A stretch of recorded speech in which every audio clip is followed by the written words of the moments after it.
walked over here and gave it to Kyle Quebecer. Kyle Quebecer was the one who filed the charges and gave it to Bylin Hicks. Bylin Hicks has nothing to do with it. She has to do her job. How come he got fired by Kyle Quebecer? That was awful big of him to stand up like that. I would like to talk with him. I would like to shake hands and have a meal with him. That was said yesterday among attorneys that he got fired for that. And how come the prosecutor that was on my case yesterday, she put in her resignation.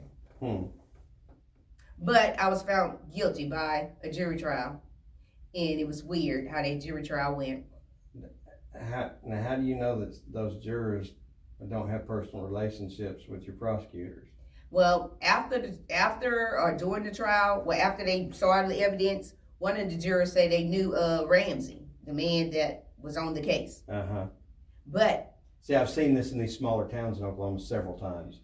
We had a competency hearing for a guy that was brilliant. They didn't know who they were screwing with when they came and got David. I'm not going to say his last name because I won't put him out there like that. But so David already has 3 federal presidents. He's got a didactic memory, and he was trained by a Supreme Court attorney in research. So the dude's deadly, and they don't even know it, right? So he makes a statement against the Indian Brotherhood, IBH, and they blow up 2 of his houses. Well, while all this is going on, David had also reported to the state that there were people burning properties out in Seminole County so that they could put in pot farms, out-of-state interests, Chinese interests, burning people out so that they could put in pot farms. He turned it into the state. Well, the fire investigator for that area missed it. So he felt like he had poop all over, egg all over his face, however they put it. He was embarrassed by David outshining him, right? Right. So when they blew up his houses and the Red Cross asked if they needed assistance, this piece of crap told them they don't need any help. So David calls him and says, "You piece of crap, I wish I could kick your butt. I wish you'd just die. I wish you just suffer. Wishing and wanting and doing are completely different things. Right. So they charge him with threats of violence. Right? Now we're talking about a judge who is first cousin to the prosecutor, who is first cousin to the defense attorney. Okay.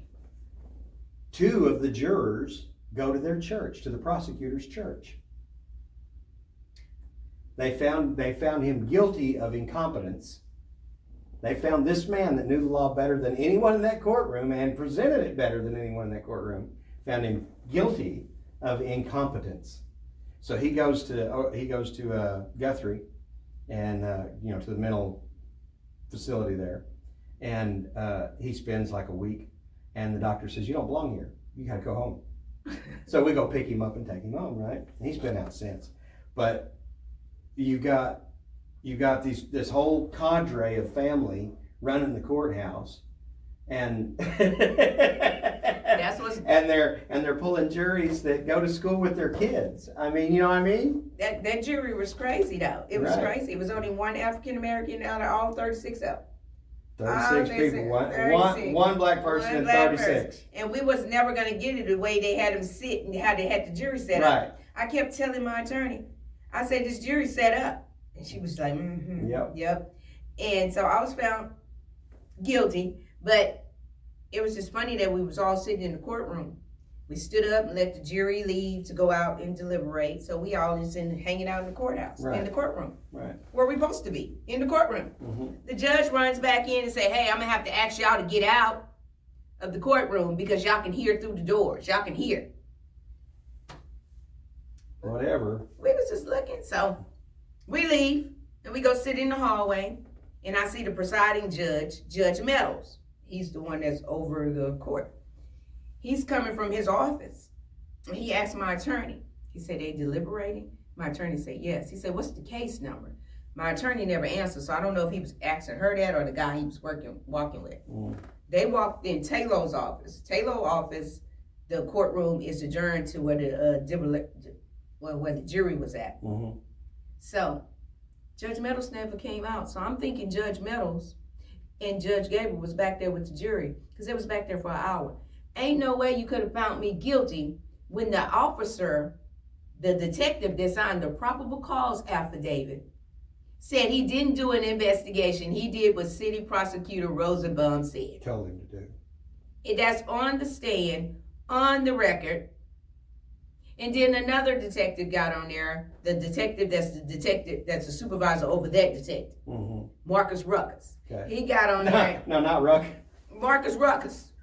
Marcus Ruckus got on there. You know I'm laughing. Yeah. Because I thought Marcus Ruckus was the one who did this. Okay. Because him and Miss Johnson, they worked at team court together. Okay. But when I got my police report, it said Marcus Records purged. So I'm like, what the hell is purge? Because purge is like when you start shooting people in the movie Purge. When purge is when you clean it all out. When you empty something, you purge it. When you empty the trash, you purge the trash can. So I go to the internal affairs guy. I'm writing internal affairs. I'm like, your detective did not investigate this before we went to court. Right. I got the internal affairs guy on video telling me, yeah, he didn't. That's why we're here. We got to see why he didn't investigate it because, and then first of all, your complaint shouldn't have never been investigated. Your complaint should have just been a complaint. The internal affairs guy on there saying it. He said, this is just a complaint. Right. We don't do anything with these. Right. It's up to you. Right. But I got found guilty. But Marcus Ruckus got on the stand. He said, yeah, I got the report January 14th. I sent it back to the city prosecutor. And that's all I did. I didn't investigate either, the city prosecutor. Then the police officer... So the city prosecutor took it on himself to write it up, investigate it, prosecute it, and ensure that you were found guilty. Yep, gave it to Kyle Quebecer. Kyle Quebecer, all of this is on the transcript. This is a wonderful example of judiciary all across Oklahoma. We, believe it or not, we hear stories like this 3, 4, 5 times a week from all over the state. It has become a cancer that is eating the state alive. And they're tearing the state apart because they're setting people on two sides. Those that have the ability to manipulate the system and use it as a weapon, and those who are being assaulted with that weapon. And the sad fact, and it crosses all different economic lines, racial lines. You have no money. You're a black woman standing up for what's right because it's what's right in Lawton, Oklahoma. We've got a client here in Tulsa. Get this. We've got a client here in Tulsa, rich white guy. Got divorced in California, moves to Oklahoma. Oklahoma decides they didn't get their piece of the pie, so they want to run their divorce back. Wow. I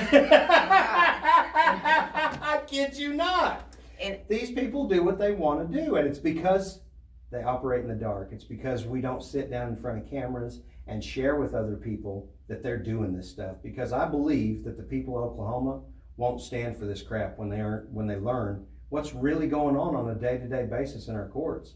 That these courts are being used, our taxpayer dollars are being used to take our rights away from us and to assault us when we do things that don't benefit them or gets in the way of them benefiting themselves. Well, I'm glad we're on the camera because I do want to put this out. They were so inquisitive about my DD-214. They want to know how I'm a disabled veteran. Because my DD-214, I'm just going to be open with it. On my DD-214, it said I was, under honorable conditions, I got out the military. Because when I joined the military, I was healthy. And I went overseas to Germany. I did a year and a half. I got real sick in Germany. Those people diagnosed me with cancer. They didn't know what was wrong with me. They put me on all kind of medication, all kind of drugs. I was on steroids. What was your MOS? 6'2" Juliet. I was the only female with 91 men. But then, I got to work in the office because the men was picking on me, making me look for headlight fluid and all kind of stuff. So my first sergeant put me in the office with him. But I got real sick. I just kept bleeding. I was just bleeding all the time. And my first sergeant said, that's not normal. I said, I'm fine. I'm fine. And I just fell out in formation. And I woke up in the hospital with a lot of German doctors, had tubes and stuff all in me, medication. Then I went to Fort Sam in Texas. Fort Sam Houston. I'm Yep. familiar. I I'm an Army brat, by the way. My dad was General Crouch's personal pilot, General Oslovich's personal pilot. That's awesome. Yeah. I stayed in Fort Sam Hospital for 6 months. I had to learn how to walk all over again. What did they ever figure out? They still don't know what happened. And still See, I asked what your MOS is because I was wondering if you were exposed to materials that you weren't aware of that could have caused your condition. They said some parasites ate something on the inside because I drank some water out this water bag or something that they said was old out there. Okay. So they don't know what was wrong with me, but I had to learn how to use the restroom all over again, control my bowels and like that. And they had me on this little white pill. I can't think of what it is. But when I got to discharged out the military, I started going to the VA because you could still go to the VA even as I was exiting out. Right. And the doctor that I had, he was like, you know you're going to be messed up for life, right? I said, why? He said, because you're not supposed to, this pill right here is only supposed to be given to you for 3 days, and you've been on this pill for about 3 years. You're going to have miscarriages, your baby's going to be messed up, all of that. I just hate to tell you that. I just hate to tell you that. He said, I think you need to get you a lawyer because shortly they're going to stop seeing you at the VA because you know you just got out. So I think you need to get you a lawyer and file for your disability. It sounds like solid advice to me. So I got me a lawyer and I filed for my disability. They're happy to give you your disability because they don't want you digging into whatever got you. It took me 7 years to fight for my disability. I believe it. I started out with 10%. I didn't get 100% until 2006. And my kids are suffering for me. My first child, her head was shaved off. She was in the incubator for 6 months. My second child, they had to take her out of my stomach because she was suffocating. And my kids are suffering now as an adult. And for these people to try to bring up my history and say I was using illegal drugs, which I was using drugs from the VA. Right. So they're trying to find out what's wrong with me because they don't feel it's not on the outside, it's on the inside. Come on. I still can't go to the restroom. Right, tell them come on with it. I still can't go to the restroom. And Are I you have on colostomy or? They want to take my colon out. I was hospitalized last year at the VA, and they took me to OU, and I'm there, and the lady said, "You ready for surgery?" I said, "Surgery? Yeah. We finna remove your colon." I said, "No, I want a second opinion." So right now, I'm go to Wichita Falls to get my help. I'm doing therapy, and I'm taking shots, and he keep telling me that I'm not gonna ever use the bathroom normally. My side hurt, it feel like something is pinching me. So these people are trying to dig. And I feel like they're trying to see what's wrong with me or try to mess with my benefits. Well, let them come on. Let them come on. So, and I'm just upset that I got charged yesterday, but we're appealing it. But I got a slander case. Okay, so in order for slander to stick, they've got to show damages. They've got to show where you've said something, one, that you knew to be untrue, and two, that it injured them in some way. Well, it wasn't even me who wrote the article. The article was already up there. There you go. It was already there. Let them waste time. Let them waste dollars. And they said I slandered him, and I didn't. And then the detectives, they called me in, and they was talking to me, and they gonna say they ran me my Miranda rights. So I wrote the internal affair guy again, and let me tell you what he said on the letter. I got the letter. I should give y'all. I'm gonna have to send y'all this paper.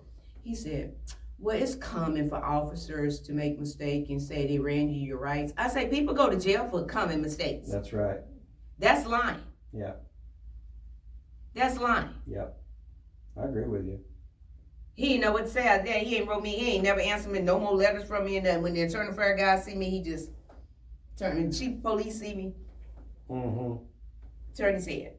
And that's, I don't know what to do. And they get all indignant like you've done something wrong when they're the ones that are doing all the dirt and damn well know it and want to get indignant when you point it out. And something that the judge made me do in the protection order case that I just don't understand. She violated my rights. Yeah. She wanted me to give all my URL code information. Yeah, that's not their business. Yeah, she wanted that. Without proper without first of all probable cause, and second of all a search warrant. No, you ain't getting it. Well, she made me give it to her. Did she? Yep. She demanded me on stage to give on the stand to give it to her my URL code. She'd have a hard time not going ahead and sending me to jail for it, and then filing the law, and then fighting the lawsuit that I file on her. Yeah.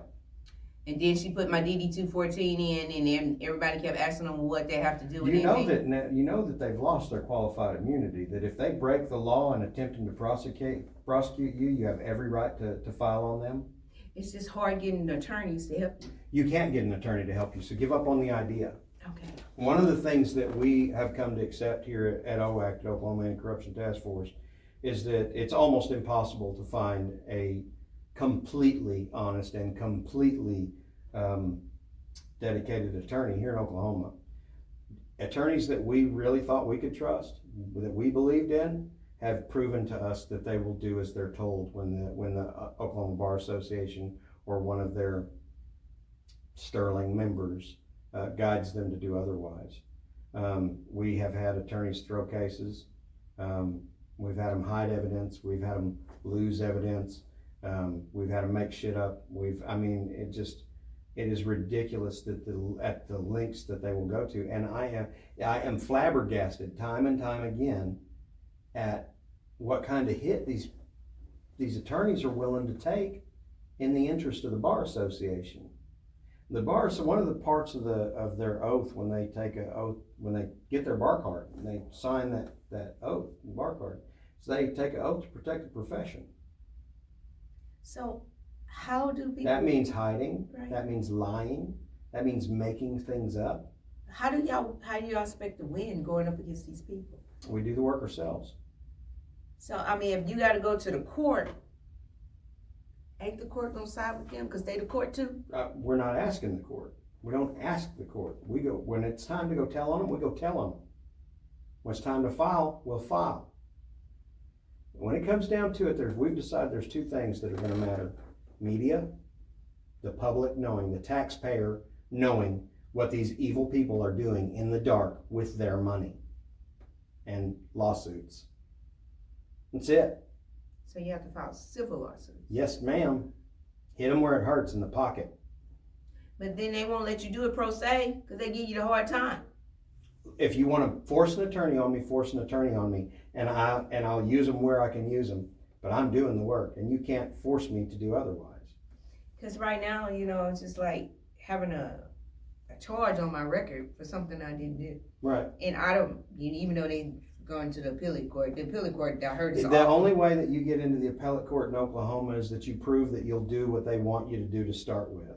So if you're not willing to kick a case that shouldn't be kicked, if you're not willing to keep a case that shouldn't be kept, you're not getting onto the Board of Appeals. You're not going to be an appeals judge unless you've proven that you'll do what they ask. Oh, so I might as well suck it up with this charge, huh? No, I'm not saying you ought to suck it up. I'm saying you ought to make a louder noise from a higher place as many times and as often as you can until, look, when we start dragging what's in the dark out in the light, it'll die. It'll die kicking and screaming.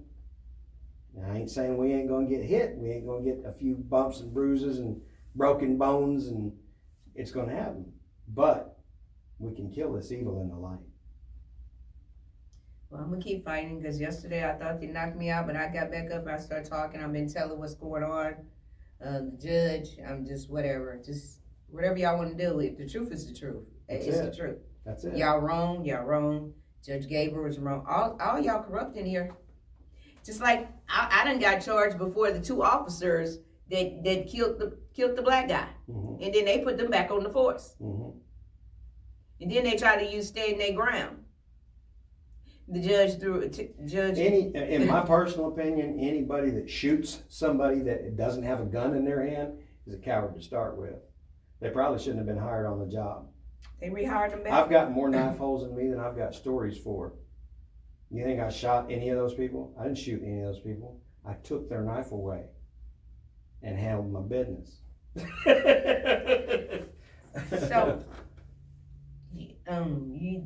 do you even think we're gonna get some good people in office? The judge, the AG? Okay, so and AG, I don't know if we're successful with this Inspector General legislation. If we get an Inspector General, and we surround that Inspector General with the protection to keep them from getting their dirty claws into whoever that might be, then we have a path forward.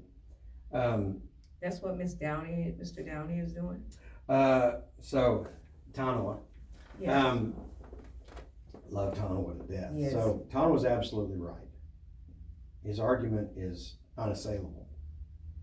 Problem is, if he's right and they do what's right, they gotta let 600,000 people out of prison. That's not gonna happen, especially given why some of those people are there. I wouldn't want them out. Right. But his conversation has to be had because he's right, and because he's right, things have to change. He would like to see it change immediately overnight. I would like, if it were possible, for that to happen, but I don't think it's possible. It can't happen overnight. I am pushing legislation. So I started writing legislation in 1992 with J.C. Watts Sr. before he passed away. Are you familiar with J.C.? No. He was a civil rights activist. He was a famous civil rights activist. I believe he also sat in the Senate. In 92, I was at Connors. I did 15 years on a 30-year sentence for armed robbery. I was 17 years old when I went to prison. I was 19 years old. I had a 7th grade education. I got my GED, went to college, did all the stuff I needed to do. I started writing this reform package with J.C. Watts in 1993. And it was at the time, it was 43 pages. And it was presented somewhere in the Senate. And I got a senatorial citation for my contributions and all that kind of crap, but it didn't do anything. The only thing they did was they took Class X write-ups. I'm sorry, I apologize, I did that. But see, there's supposed to be a other end to that. They took everything positive out of it, and all they kept was Class X write-ups and the level system. And they didn't even run the level system the way I designed it. So, under my legislation, right now, when a person goes to prison, they go to prison and they participate or they don't. You can sit on your bunk, go eat your meals, sit on your bunk, watch TV, listen to radio, whatever you want to do, and not have to do anything for your whole sentence if that's what you want to do. It's not going to have any effect on, you know what I mean? Right. The worst they could do is not give you some good time, and all you got to do is go get a sweeping job or something, you get your good time, no big deal, right? Under my system, when you come in on level 2, because you come in on level 2. Level 1 is for people who have proven that they don't want to be a peaceful participant with the rest of us. People who are active members of prison gangs, people who are actively trying to extort other inmates or staff, threatening other inmates or staff, those people go to level 1. Level 1 is isolation. Locked down in a cell by yourself. At breakfast, you get a set of assignments with your breakfast. Where'd you go to school? You know, you're going to tell your therapist your whole life story, and you're going to talk about how you want to change and how you're going to do that. So you get the assignment in at breakfast, you pass out your assignment at lunch, you get your grades back at dinner. Because you've behaved the way you have, you're going to do this for 6 months, period. So at the end of that 6 months, if you've behaved and made your effort, you've done your therapy sessions, you've done your educational work, you've done everything you said you're going to do, and you've pledged to come out and participate. Not try to rob anybody else, not try to bulldog anybody else. You're going to participate. Then you come out and you get a minimum wage job with everybody else. Every inmate in at least a minimum wage job. Every inmate working 8 hours a day, and at the end of their 8 hours, 5 days a week, and at the end of their 8 hours, they work three hours in education. You go to school in the day, you go to work in the day, you go to school in the evening, and then twice a week on level 2, you have family therapy or AA, or you have 2 groups on level 2. On level 3, you have 3 groups. On level 4, you have 4 groups. On level 3, now you can have your own shirt and your own shoes on level 3. You can have a radio in your cell, and you can check out music from the library, and you can check out entertainment books from the library. Because on level 2, you can only check out stuff for school. That's it. On level 4, you can wear whatever you want to wear. Don't care if you're wearing a suit and tie. You got free movement on the yard. You can go anywhere on the yard you want to anytime. But your job is to make the system work better. It's to help people not come back to prison. That's your job on level 4. Sounds great. 40% of your earnings goes to mandatory savings, so that when you get out, you're not broke. You got That's first awesome. and last month's rent, down payment on a car, cell phone, clothes. You can get around for 6 months while you figure out how to get a job. You came up with that. That Yes, was ma'am. great. Oh, I'm not done. 40% of your earnings goes to room and board and restitution. So if somebody steals your car and you miss 2 days of work and you have to rent a car for 2 days, before they can go up for parole, they have to pay back the insurance company for the car that they gave you in return for the car that you lost. They have to pay you back for the 2 days you missed to work and for the 2 days car rental that you had to borrow, that you had to rent. That's how the justice system should That's be. called justice. Yeah. See, John Locke in his second treatise on government said that there are two conditions necessary for justice to be done. One, that person or another must be deterred from doing so again. That don't happen. And two, what's lost must be repaid.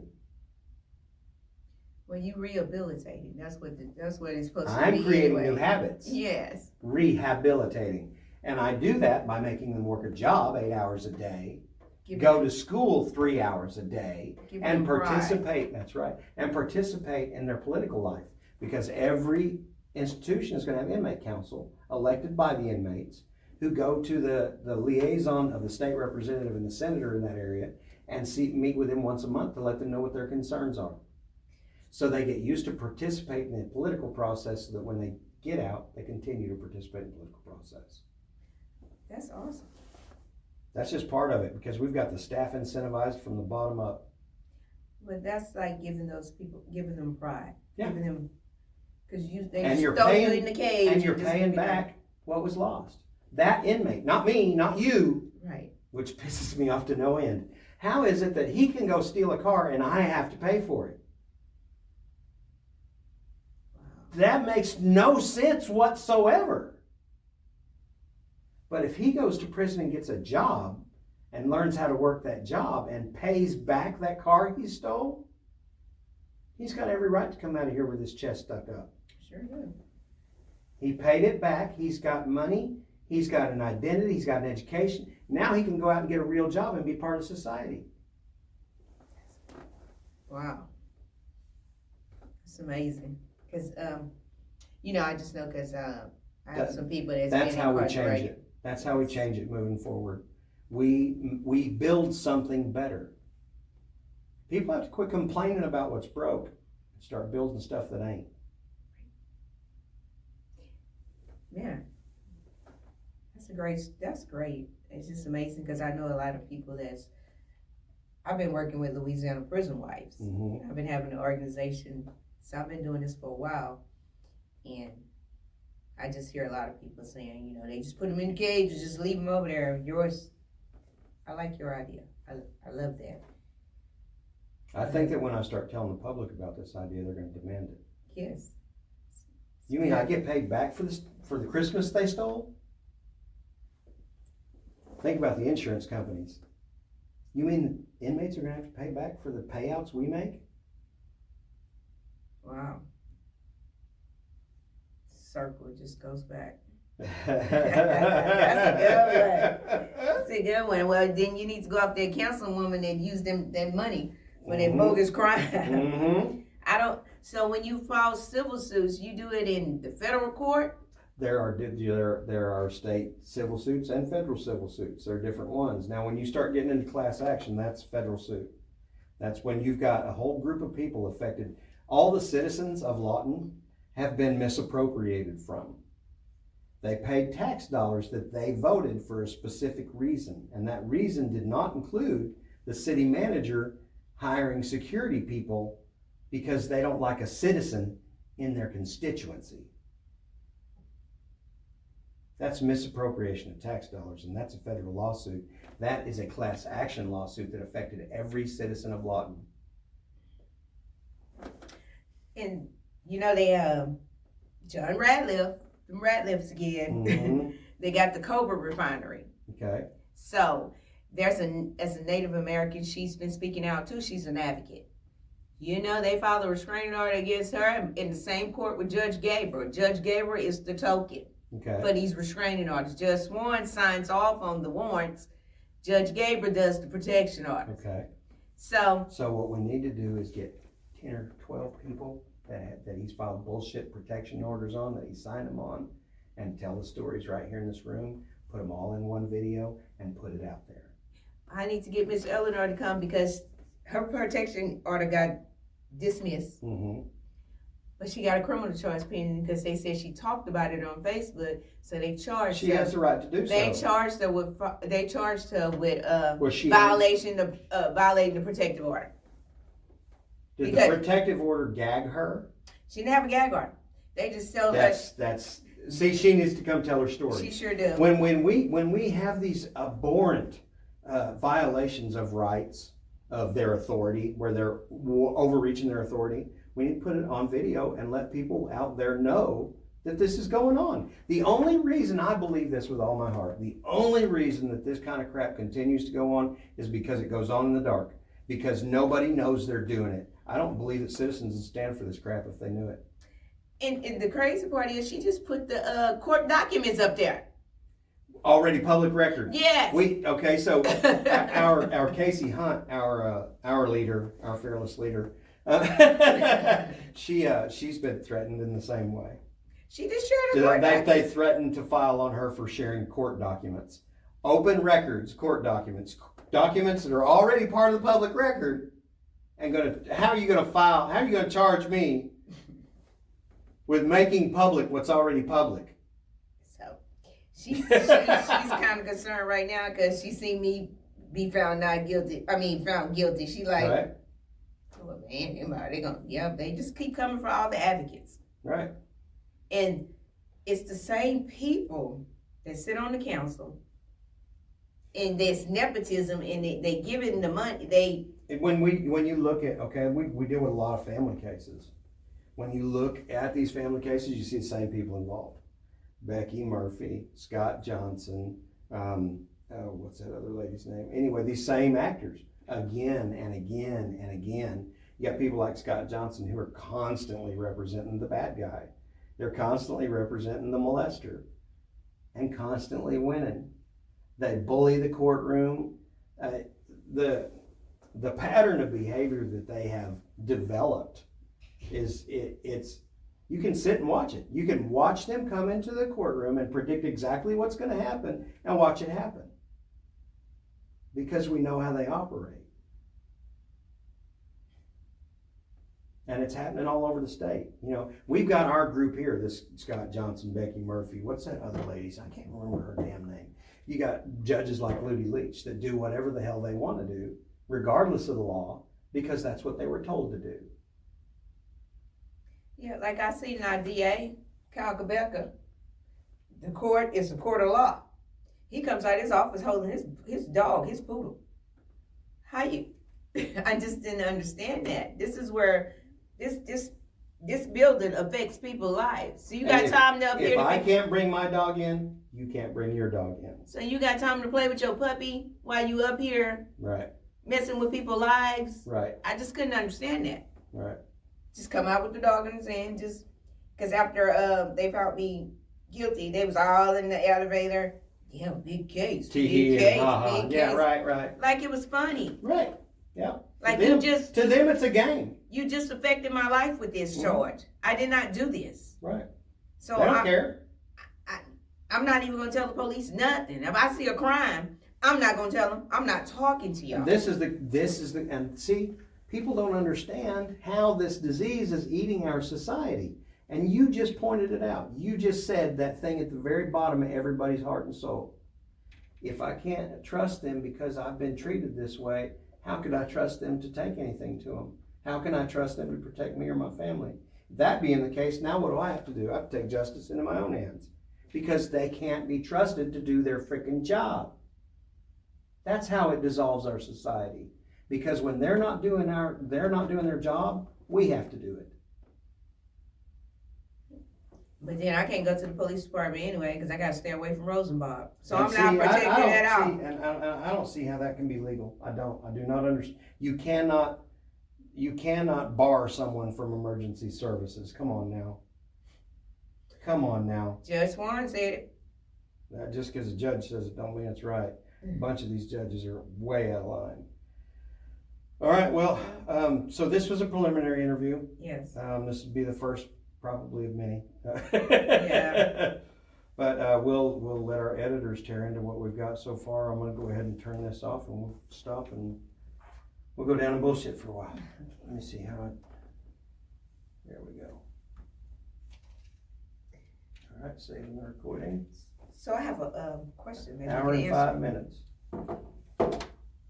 Yes, ma'am. So like, they want me to pay $250 plus court costs and fines, so that's all together, that's $3,800, $50 a month. Mm-hmm. Do you pay that while the appeal process, even though the appeal it's not gonna get picked up, but you pay that while it's going on? You have to ask LaRue that. Ask Mr. Bay that.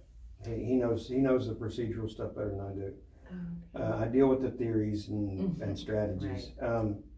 While I was in prison for 15 years, I was a secretary and sergeant at arms to the Hispanic Club, the African American Club, the Toastmasters International, Veterans Behind Bars, the Islamic Society, the Interfaith Society, the Baha'i Group, Horticulture Club. Wow. And when I first came in, the white boys tried to recruit me, and I told them, punks, pack up, men, stand up. I ain't got nothing to do with that shit. And they sent 3 kids to try to rob me. That didn't turn out the way they expected. The only representative I've seen really be about his words is Mr. Humphrey. I love JJ. JJ, Shane Jett, and Dana Prieto. I have a wonderful relationship with all 3 of them. Because when I text Mr. Humphrey about my cases, he was like, law don't like me, but he know all about the corruption. Mm-hmm.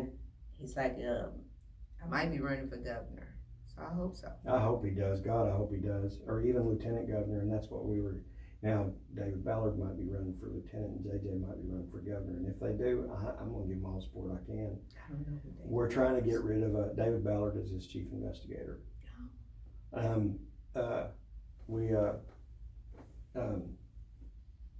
We've got a guy running for sheriff in Wagner County, Tyler Cooper.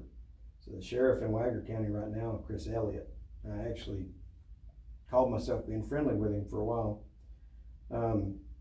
Big guy, he's from TPD.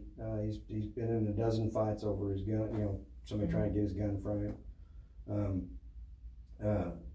I saw a video of him take a girl, not much bigger than you, by the hair of her head. This dude's like 6'6", 360, 375. Watch him grab a girl by the hair of her head and drag her screaming out of the day room and start stripping her off because they're trying to force her into a suicide suit. She didn't want to go into a suicide suit. She said, I'm not suicidal, I don't want to wear it. But that was the point, was doing what we tell you to do, you little bitch, right? All right. So he grabs her by the hair of her head, and drags her out of the day room, stripping her clothes off, put a suicide suit on her. I'm done. I don't give a damn. I don't care if she was a Chinese spy. Well, yesterday in court, the prosecutor said I shouldn't be scared of a 6'8" dude that I don't know. Bullshit, whatever. She told that to the jury. So when is it a crime to be 6'8"? When is it a crime to be tall? You got one down there in Lawton in the penitentiary right now, named Perry, Elston Perry. Elston Perry is 6'10", 6'11", and dark, black as ace of spades. Him and his girlfriend got into a domestic, just like Kunzweiler and his daughter. She came out with a knife and he took the knife from her, and she kept coming and stabbed herself 3 or 4 times. They gave him 25 years, 85%. Wow. Wish I would have knew that, but she said I shouldn't be scared of no tall guy. Whatever. I don't know. All right, let's see. I guess it just, okay, the date sits on it. That'll work. All right. All right. Gather up all this stuff.